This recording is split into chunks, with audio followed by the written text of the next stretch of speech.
Hey everyone, welcome back to our channel. Struggling with the orange light on your PS5 controller? Let's fix it under 60 seconds. First, check if your controller is charging. Plug it into your PS5. If it blinks orange, it's charging. Wait for it to turn white. Next, restart your PS5 by holding the power button for 10 seconds. Then, reset the controller. Use a paperclip to press the reset button on the back for 5 seconds.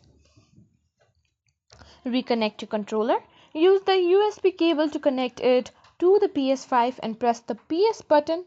If that doesn't work, go to Settings, Accessories, then General, then Bluetooth Accessories to pair it again.